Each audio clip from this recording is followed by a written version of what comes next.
A paz do Senhor Jesus, amados. Livro de Cantares, Cantares de Salomão, capítulo de número 2, e o versículo 14 e 15 diz assim: Pomba minha, que anda pelas fendas das penhas, no oculto das ladeiras, mostra-me a tua face. Fazei-me ouvir a tua voz, porque a tua voz é doce e a tua face é aprazível. Apanha minhas raposas, as raposinhas que fazem mal às vinhas, porque as nossas vinhas estão em flor. Amém? Meus amados e meus queridos, nós sabemos que Salomão, quando ele escreveu Provérbios, Cantares, ele tinha 300 mulheres e 700 concubinas.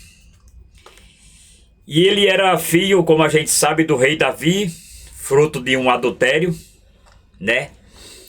Mas ele tinha uma promessa de Deus. Davi fez o desenho do templo, tudo, mas quem iria construir o templo era ele. Diz a Bíblia que Deus o amou. Ele começou amando a Deus. E ele, uma certa feita, ele teve um sonho. E nesse sonho, Deus chegou para ele e falou para ele pedir o que ele quisesse. E ele pediu para Deus sabedoria para governar o povo de Israel. Então Deus o concedeu. Aí Cantares ele escreve na sua mocidade, um jovem apaixonado por a Sulamita. E depois, amados, ele de escrever Cantares, ele escreve na sua meia-idade Provérbios. E Provérbios tem várias palavras que enriquecem o nosso aprendizado para servir a Deus. E Eclesiastes, no fim da idade, depois dele ter provado tudo, como ele diz em Eclesiastes 3, Eclesiastes capítulo 1, 2 e 3, quando ele fala do tempo, no capítulo 3, ele diz que tudo tem um propósito debaixo do céu, há tempo para todas as coisas. E ele também diz que é melhor ir à casa onde há luto do que onde há casa onde há banquete. E ele diz no final, no capítulo 12, 13, que de tudo que se tem ouvido, o final é temer a Deus e guardar os seus mandamentos. Deus deu sabedoria. Foi colocado uma mulher. Tinha duas mulheres que uma adormeceu, o filho de outra morreu. E ele disse assim, e essa mulher, dormindo a outra, pegou o filho da outra mulher, e quando a outra acordou, que tinha um filho vivo, o filho estava morto. E a mãe conhece o seu filho. A mãe conhece o choro, a mãe conhece a criancinha nova, a mãe conhece tudo. A mãe conhece o choro. A mãe conhece quando tá chorando, qual a dor que sente, qual a dor que não sente, ou eu tô errado? Aí foram levar essa casa para Salomão, porque ela brigou por o que era dela.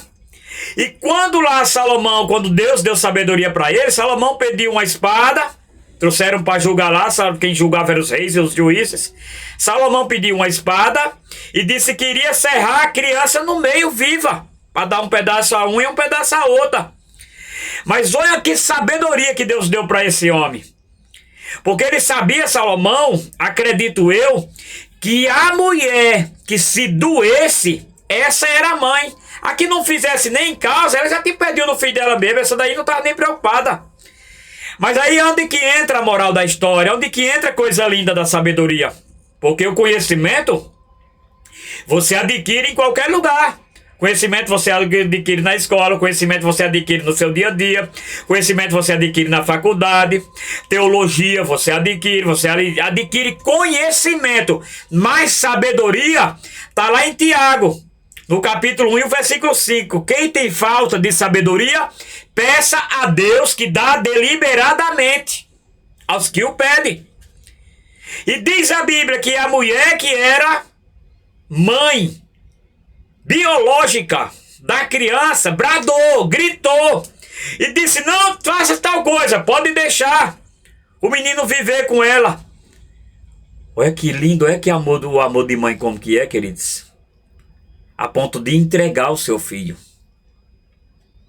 E Salomão pega, tira o menino da outra, que não fez causa, e dá para a verdadeira mãe. Que sabedoria que teve essa mulher. Que sabedoria que teve Salomão. Mas, meus queridos e meus amados irmãos, nós vemos, queridos, que aqui em Cantares, mais precisamente no capítulo 2 e o versículo 15, apanha minhas raposas, as raposinhas que fazem mal às vinhas, porque as nossas vinhas estão com flor. Vinha naquele tempo, no povo de Israel, tinha um grande valor a vinha. É tanto que você vê lá em 1 Reis que Nabote, ele tinha uma vinha, e Jesus também contou a parábola dos 2 filhos que iam para a vinha. Um disse que foi e não foi, outro disse que não ia e foi. Falando de obediência, falando do agir no impulso. Aí Acabe tinha de tudo, mas ele queria a vinha de Nabote. Só que a vinha também era tida como herança. Tinha grande valor a vinha, as vinhas. E Nabote, ele herdou dos seus pais, a herança do seu pai, e eles queriam a vinha. Mas Nabote não vendeu a vinha da herança dos seus pais. Entendeu? Guarda o que seu pai lhe deu. O que seu pai lhe deu? Qual é a herança que seu pai lhe deu? Você tem negociado a herança? Você tem trocado a sua primogenitura por um prato de lentilha? Quem é você neste momento? Você é Jacó ou é Esaú? E ele diz aqui, queridos, no capítulo 2, versículo: apanha minhas raposas, as raposinhas que fazem mal às vinhas. As vinhas já estavam com flor já, e as raposas vinham comer as flores da vinha. Mas olha que bonito. A raposa vem comer as flores da vinha, aí não deixava frutificar. E não eram as raposas velhas, colocavam cercados, mas vinha as raposinhas e conseguia passar por a brecha de uma seca, entrar e comer as flores. Aí sem a flor, a vinha não floresce, não dá fruto. Você sabe qual que é o problema que está tendo na sua vida? É que você está deixando as raposinhas entrar na sua vida. Você está deixando brecha para as raposinhas entrar no seu casamento. Você está deixando brecha para as raposinhas entrar no seu trabalho.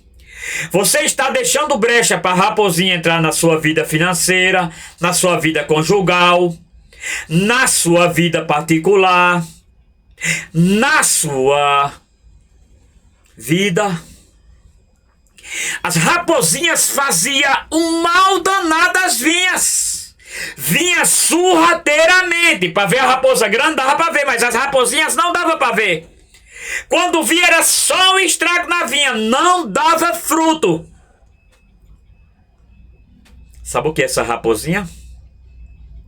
No seu casamento? É as pequenas discussões que tem. É as coisas que parece que não faz sentido. As coisas que parece que não faz sentido. É uma discussãozinha aqui, outra acolá. E Paulo disse aos Efésios: não se deixe pôr sol sobre a vossa ira. Aí o casal vai dormir, um vira para um lado, outro vira para o outro. Mas eu quero te dizer nesta noite, aliás, nesta manhã, convida Jesus para o seu casamento para transformar a sua vida. Convida Jesus para a sua vida financeira para transformar a sua vida. Convida Jesus nesta manhã para entrar na sua vida. Você está angustiado, você está abatido, você está aflito. Convida Cristo nesta manhã para fazer morada como o Espírito Santo na sua vida. Tapa as brechas, não deixa as raposinhas entrar, porque é coisas que parecem insignificantes, mas é que está causando grande estrago na sua vida. Tampa as brechas. Tampa as brechas, maridos. Para de tratar sua esposa com asperidade. Você sorri para todo mundo na rua.